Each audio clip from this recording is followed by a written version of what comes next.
Change. सो मैं ये आपसे जानना चाहूंगा कि कुछ लोग कहते हैं कि मीडिया का इन्फ्लुएंस जो ओपिनियन पर है बहुत ज्यादा नहीं है। उनका ये कहना है कि लोग ऑलरेडी कुछ पर्टिकुलर इश्यूज के बारे में सोचते हैं और पुरानी इश्यूज पे इसलिए मीडिया का इन्फ्लुएंस बहुत नहीं होता, नई इश्यूज पे उनका इन्फ्लुएंस होता है, क्योंकि पुरानी इश्यूज रीडर या व्यूअर प्री फॉर्म जजमेंट्स के साथ पढ़ता है, वो ही देखता है उसमें जो देखना चाहता है और उसका माइंड ओपन नहीं होता, इसलिए मीडिया का उतना इन्फ्लुएंस नहीं है पॉलिसी पे, पब्लिक ओपिनियन पे। मेरे मन में यह है कि जैसे अमेरिकन सिविल राइट्स मूवमेंट हुआ या इवन सॉल्ट सत्याग्रह हुआ, इसमें मीडिया का बहुत इंपॉर्टेंट रोल था पब्लिक ओपिनियन बदलने में। सो मेरा एक्चुअली जो मत है वो इससे भिन्न है। मेरा मत यह है कि मीडिया का बहुत स्ट्रांग रोल है पब्लिक ओपिनियन बदलने में या सोशल चेंज लाने में। क्या आप भी ऐसे ही समझते हैं? निश्चित रूप से, लेकिन सिर्फ इतना मैं ये कहना चाहूंगा कि मीडिया की ताकत को, मीडिया के असर को कई बार हम थोड़ा अतिरंजित करके देखते हैं, जरूरत से ज्यादा आंकते हैं, और इसलिए अगर मीडिया की ताकत और मीडिया के असर के बारे में हमारी राय बहुत ज्यादा है, हम सोचते हैं कि वो बहुत ताकतवर है, तो फिर हमारी मीडिया से अपेक्षाएं भी वैसे ही बड़ी हो जाती हैं। कई बार वो अपेक्षाएं और वो जो समझ है मीडिया के बारे में वो हमारी अवास्तविक हो जाती है। करेक्ट। सो आपका ये कहना है कि हमारी अपेक्षाएं बढ़ जाती हैं मीडिया से। अब मैं जानना चाहूंगा परंजय जी से, आपने एक मूवी बनाई थी, फिल्म, जिसका नाम था इडियट बॉक्स और विंडो ऑफ होप। वो फिल्म थी टेलीविजन का क्या इम्पैक्ट है सोसाइटी पे। उस फिल्म के बारे में कुछ बताएंगे आप, और किन निष्कर्षों पर पहुंचे थे आप वो फिल्म बनाते हुए? देखिए, भारतवर्ष में टेलीविजन का असर जबरदस्त पड़ा, इसलिए कि 91 साल तक एक ही ब्रॉडकास्टर था, दूरदर्शन। आज भारतवर्ष के नागरिक 500-600 चैनल देख सकते हैं, इसमें 100 चैनल खबरों का चैनल है। भारतीय समाज एक यूनिक समझ है, इसका एक अभिनवत्य है, और इसका आप मीडिया में भी इसका रिफ्लेक्शन आप देख पा रहे हैं।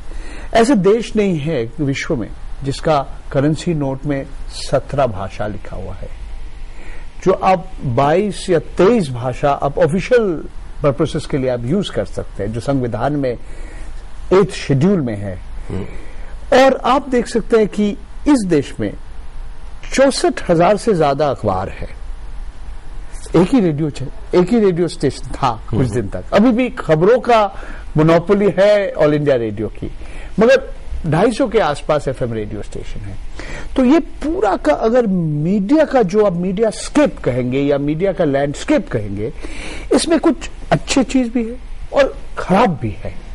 तो आपका जो पहला सवाल था उसका मैं जवाब देना चाहता हूं। देखिए, मैं समझता हूं कि मीडिया का असर आम आदमी के ऊपर ज्यादा पड़ रहा है, और सिर्फ जिस भाषा से लोग बात करते हैं, जिस तरीके से बात करते हैं, जैसे कमीज पहनते हैं, जिसका आप कहेंगे लाइफ स्टाइल के ऊपर से प्रभाव नहीं पड़ता, लोगों का चिंताधारा के ऊपर एक प्रभाव पड़ रहा है। आप देखिए, किसी इलाका देखिए भारतीय समाज में, राजनीति, अर्थनीति, सब कुछ में आज मीडिया का असर पड़ रहा है, in ways that are good, in ways that are not so good.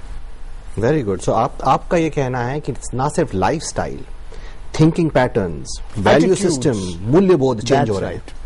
Very good. सो मतलब बेसिकली हम मीडिया का अगर पावर बहुत ज्यादा भी ना आके तो कम भी नहीं है पावर, राहुल जी? बिल्कुल नहीं, कम बिल्कुल नहीं, मैंने नहीं कहा, लेकिन मीडिया की ताकत का आकलन हमें जरा सही तरीके से करना चाहिए। कई बार होता है क्या कि लोग मीडिया से उम्मीद करने लगते हैं कि वो समाज बदल देगा, वो देश बदल देगा, वो सब कुछ बदल देगा, और इसलिए हमसे सवाल भी किए जाते हैं, आप ऐसा क्यों नहीं करते, वैसा क्यों नहीं करते। तो मैं सिर्फ ये निवेदन करना चाहता हूं कि हमारा असर बहुत गहरा है, बहुत सूक्ष्म होता है। कुल मिलाकर मीडिया की संपूर्णता की हम बात करें, जिसमें मनोरंजन चैनल भी शामिल होंगे, फिल्में भी शामिल होंगी, अखबार और टीवी न्यूज चैनल भी शामिल होंगे, ये सब मिला के मीडिया होता है।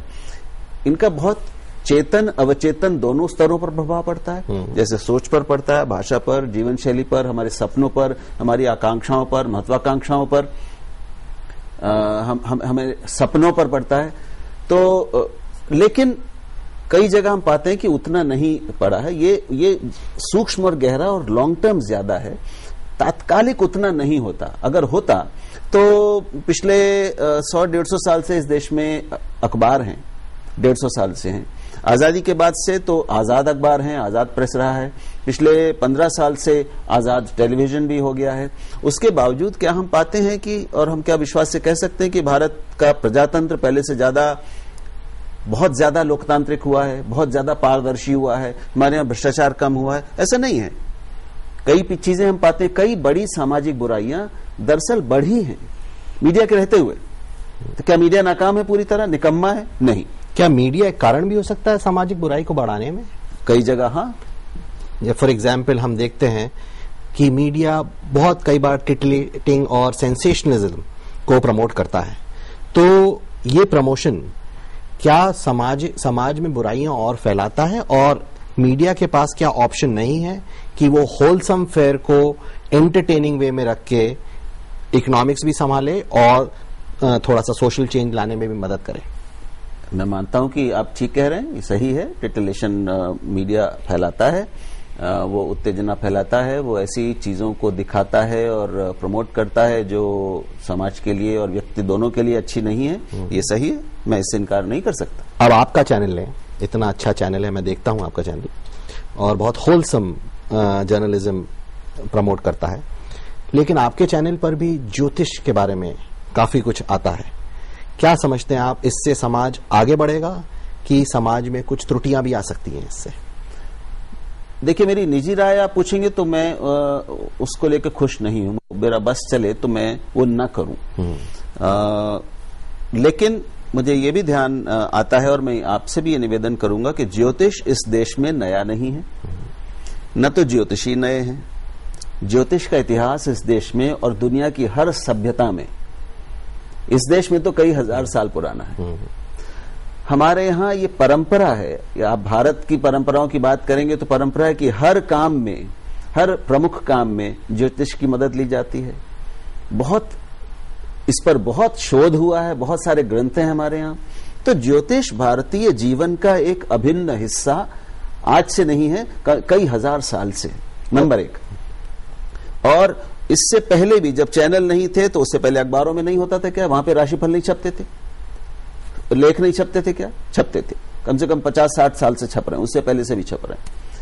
और जब ये भी नहीं थे तो भी लोग अपनी शंकाओं के समाधान के लिए, अपने डरों के निवारण के लिए, अपनी समस्याओं के उपाय जानने के लिए ज्योतिषियों के पास जाते थे कि नहीं? बिल्कुल जाते थे। तो एक जो चीज पहले से मौजूद है समाज में, हमारे जीवन का एक हिस्सा है, वो अब एक नया माध्यम आ जाने के बाद उस पर आ गई है। दुख का बात यह है, ऐसे भी बहुत सारे चैनल है जो अंधविश्वास लोगों में फैला रहे हैं। बिल्कुल। अब देखिए, चैनल में खबरों का नाम में क्या दिखाते हैं? भूत प्रेत का कहानी दिखाते हैं, नाग नागिन का शादी हो रही है, ये सब दिखा रहे हैं। हनुमान का पता मिल गया। बिल्कुल। और देखिए, दुख का बात क्या है, मैं आपको बताता हूं। ये जो पूंजीवादी प्रथा में हम लोग जो विश्वास करते हैं, वो कहते हैं अगर आपका कंपटीशन बढ़ जाएगा, प्रतिद्वंदिता बढ़ जाएगा, तो ये आम उपभोक्ता के लिए अच्छे हैं।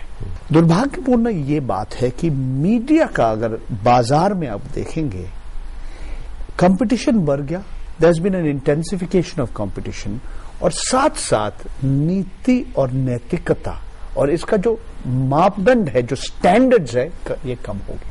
They want to grab your eyeballs, so they want to show anything, कुछ भी आप दिखाने के लिए तैयार है, और वो सोचते हैं कि ठीक है भाई, अगर दर्शक मिल गया तो विज्ञापन आ जाएगा, और विज्ञापन आ जाएगा तो ठीक है, हम मुनाफा बनाएंगे।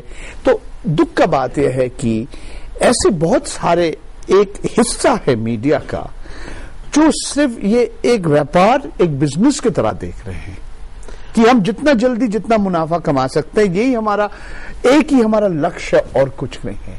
तो हम कुछ सूचना दे, कुछ हम लोगों को शिक्षित करें, ये सब बात भूल गए। मुझे इससे एक चीज कहनी है, इस मुक्त बाजार की अर्थव्यवस्था के बाहर मुक्त प्रेस असंभव है। दुनिया में कहीं उदाहरण नहीं है। 2 ही विकल्प है, या तो अखबार या जो हमारे समाचार माध्यम है, अखबार हो या चैनल हो, वो एक बाजार की अर्थव्यवस्था में रहें या वो राज्य पर आधारित रहें। क्योंकि अब ये सब देख रहे हैं आप, इतना आपको पता है कितना इसमें पैसा लगता है, हर चीज में पैसा लगता है। तो लाभ तो चाहिए सबको, ज्यादा पैसा चाहिए, नंबर एक। इसमें अपने आप में कोई बुराई नहीं है। बाजार के भीतर होने की वजह से, और अगर बाजार है तो होड़ होगी, क्योंकि कई विकल्प होंगे। बाजार का बुनियादी सिद्धांत है ये कि होड़ होनी चाहिए, कंपटीशन होना चाहिए, हर चीज में होड़ है। समस्या सिर्फ ये है कि मीडिया की बहुत सारी जो उसकी नाकामियां हैं, जो वो गलतियां कर रहा है, मैं मानता हूं कि गलतियां कर रहा है। ये भूत प्रेत नाग नागिन ये बहुत घातक हैं। हनुमान का पता मिल जाना बिल्कुल ये खबर नहीं है, लेकिन कोई अंकुश नहीं है, कोई कारगर अंकुश नहीं है मीडिया पर। और मैं ये मानता हूं कि दुनिया में कुछ भी ऐसा नहीं है जिसको अंकुश की और अनुशासन की जरूरत नहीं है। असली बात है अंधविश्वास और विज्ञान, इनका जो फर्क है, सुपरस्टिशन एंड साइंस। देखिए, ऐसा नहीं है कि कल आप लोगों से सब अंधविश्वास आप हटा देंगे, ऐसा नहीं है। मगर अगर ये अभी राहुल जी ने कहा, एक संतुलन का जरूरी है, एक रिस्पॉन्सिबिलिटी, एक जिम्मेदारी से आप मीडियम, आप तो हम अपने ड्राइंग रूम में बैठ के तो बात नहीं कर रहे, हम दर्शकों के सामने बात कर रहे हैं, हजारों लोग, लाखों लोग, करोड़ों लोग देख रहे हैं, तो you have to talk in a responsible manner. एक बात और कहनी है, एक बात और आपसे कहना चाहता हूं। हम लोग जब, और हम सब लोग, और हमारे यहाँ दर्शक भी बैठे, मैं चाहूंगा कि उनसे भी थोड़ी बातचीत हो। हम लोग जब मीडिया की इन बातों का जिक्र करते हैं, मैं आपसे पूछता हूं कि क्या सारे समाचार चैनल सारा समय यही दिखा रहे हैं? नहीं। वो चैनल भी जहां पर ये कार्यक्रम भूत प्रेत नाग नागिन है, क्या सारा समय यही दिखाते थे? नहीं। आप जानते हैं, मेरा दावा यह है कि अगर सारे समाचार चैनलों के कुल कंटेंट की एक उसका आकलन किया जाए, उसको देखा जाए और उसके आंकड़े निकाले जाएं, तो 30 से 40% से ज्यादा, अधिक से अधिक, कुछ कभी कभी कुछ मामलों में 50% से ज्यादा कंटेंट इस तरह का नहीं निकलेगा। आप जिसे सबसे बुरा चैनल मानते हो उसमें भी बहुत बड़ा प्रतिशत है, इवन 10% बहुत बड़ा प्रतिशत। एक मिनट, सब लोग ये नहीं करते, नंबर एक। सब लोग सब समय ये नहीं करते, नंबर दो। और जो करते हैं वो भी कम से कम आधा समय, जिसे हम ठीक ठाक खबर कहते हैं, ठीक ठाक कंटेंट कहते हैं, वो दिखाते हैं। और एक चीज मैं कहना चाहता हूं, दर्शक के हाथ में रिमोट भी है। आपको पसंद नहीं है, आप मत देखिए। तो ये जो दर्शक जो है, जो भोक्ता है, जो अखबार का पाठक है, इन लोग को भी आप अपना, अगर कोई अश्लील भाषा का इस्तेमाल कर रहे हैं, कोई अश्लील तस्वीर दिखा रहे हैं, आप आपका बच्चों को दिखाएंगे? नहीं दिखाएंगे। क्यों नहीं दिखाएंगे? आप नहीं चाहते हैं ये, तो आपका हाथ में भी रिमोट है। तो मेरा कहना है कि समाज का हर हिस्से में हर लोगों का एक रिस्पॉन्सिबिलिटी होते हैं और जिम्मेदारी से, और वही रिस्पॉन्सिबिलिटी हम जानना चाह रहे हैं कि मीडिया की है कि नहीं, कि वो यही सोच रहा है कि मेरे को टीआरपीज मिलनी चाहिए, कंपटीशन का गेम है, अगर मैंने नहीं दिखाया ज्योतिष तो दूसरे चैनल दिखाएंगे ज्योतिष और मेरे रीडर्स को व्यूअर्स चले जाएंगे। जी, आप भी हमारे चैनल पे आए हैं, आप दूसरे चैनल पे भी गए हैं, थोड़ी धृष्टता का क्षमा हो। बिल्कुल बिल्कुल। तो दूरदर्शन तो बहुत अच्छी अच्छी चीजें दिखाता है, अच्छी चीजें दिखाता है, स्वस्थ कंटेंट, स्वस्थ मनोरंजन।